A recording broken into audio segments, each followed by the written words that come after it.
Cila masuk ke kota masa depan. Pada suatu pagi yang cerah, Cila seorang gadis kecil yang cerdas dan penuh rasa ingin tahu berjalan-jalan ke hutan kecil di belakang rumah neneknya. Ia sedang libur sekolah dan ingin mencari bunga-bunga liar yang langka. Tapi hari itu, ia menemukan sesuatu yang jauh lebih aneh. Di balik semak-semak, Cila melihat sebuah pintu bercahaya berdiri tegak tanpa dinding. Pintu itu berkilau seperti pelangi dan di atasnya tertulis, "Pintu menuju kota masa depan." Cila menelan ludah. Apa ini hanya mainan? Pikirnya.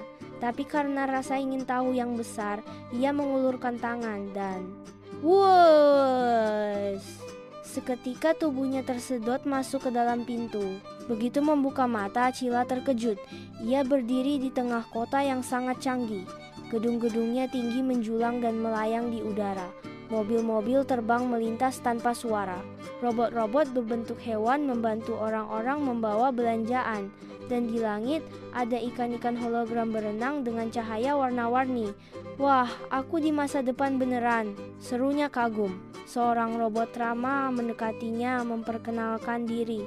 "Halo, aku Robby. Selamat datang di kota Harmonia tahun 3025. Kamu tamu dari masa lalu, ya?" Cila mengangguk. "Aku Cila.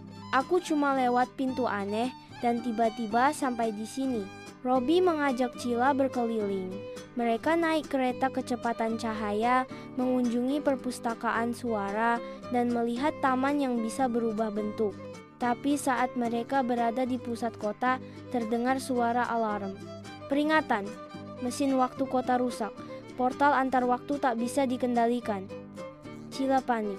"Aku harus pulang sebelum portalnya hilang." Robby cepat-cepat membawa Cila ke menara waktu, tempat mesin waktu kota berada. Tapi mereka harus melewati labirin laser, robot penjaga yang rusak, dan lorong gravitasi terbalik. Dengan keberanian dan ide-ide cemerlang dari Cila, akhirnya mereka sampai di ruang kendali. Cila memasukkan koordinat waktunya, tahun 2025.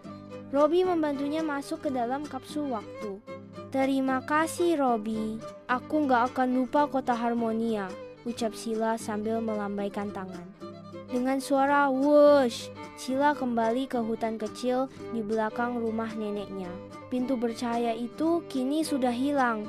Hanya tersisa sehelai bunga biru bercahaya di tangannya, oleh-oleh dari masa depan. Cila tersenyum. "Suatu hari nanti aku ingin jadi penemu dan membangun kota